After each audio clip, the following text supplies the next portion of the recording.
Hi friends, இன்றைக்கி நம்ம white chocolate overload கேக்கு தாங்க பார்க்க போகிறோம். இது வந்து ஒயிட் ஃபாரஸ்ட் கேக்கு, 2 டயர் கேக்கு. கஸ்டமர் வந்து இதில் நிறைய ஒயிட் சாக்லேட் வச்சு கேட்டிருந்தாங்க.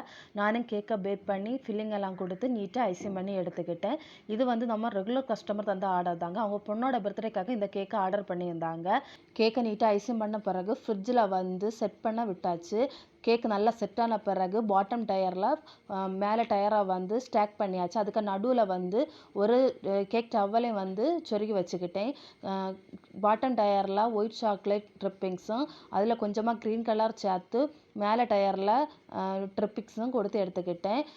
கஸ்டமர் வந்து கேக்கில் வந்து கேக் ஸ்னிக்கர்ஸ் கேட்டிருந்தாங்க. அந்த கேக் ஸ்னிக்கர்ஸையும் வச்சு எங்கிட்ட இருந்த மோல்டால் நிறைய சாக்லேட் செய்து வச்சுருந்தேன். அந்த சாக்லேட்டையும் அங்கங்கே நட்டு வச்சு பர்த்டே பேபியோட நேமையும் வச்சு இந்த கேக்கை முடிச்சுட்டேன். இந்த சாக்லேட் ஓவர்லோட் கேக் எப்படி இருந்துன்னு கமெண்டில் சொல்லுங்கள். உங்களுக்கு கேக் வேணுன்னா டிஸ்கிரிப்ஷனில் டீட்டெயிலுக்கு கான்டாக்ட் பண்ணிக்கோங்க. பாய்.